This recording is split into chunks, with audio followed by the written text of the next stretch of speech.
না। আরে রাখ তোর স্ট্যাটাস। তোরা সারা জীবন শুধু তোদের চিন্তাটাই করে গেলি, কোনো সময়ের জন্যই আমার চিন্তাটা তোরা করিস না।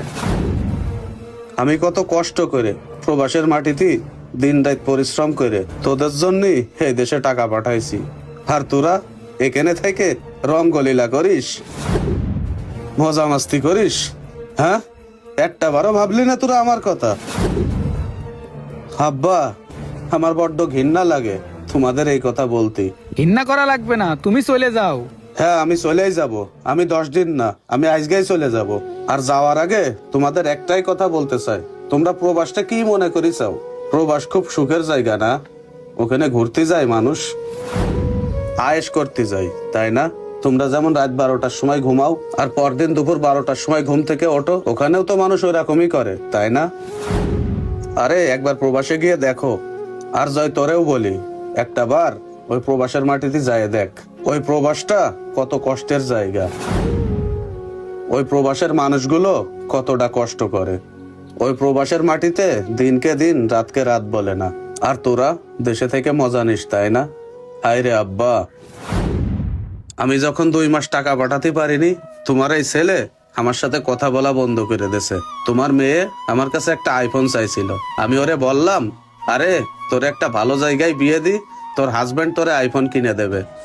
তোমার মেয়ে আমারে বলল, তুমি আমার কিসের ভাই, একটা ফোন দিতে পারো না?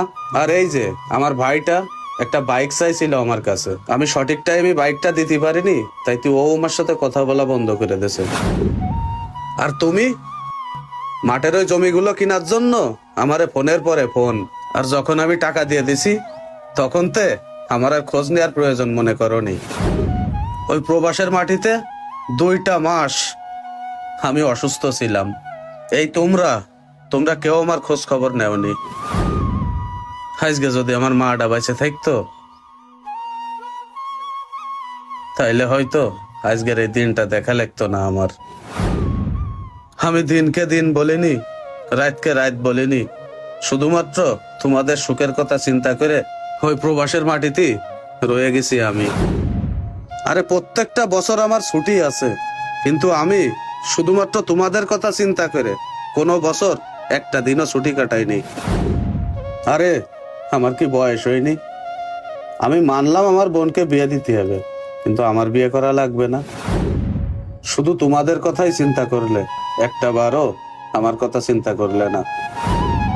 আরে বাবা, শুধু তুমি না, আমি বহু মানুষ দেখেছি। আমার রুমমেট আছে না, ও যখন দেশে টাকা পাঠায় না তখন খুব ফোন আসে, আর যখন টাকা পাঠায় দেয়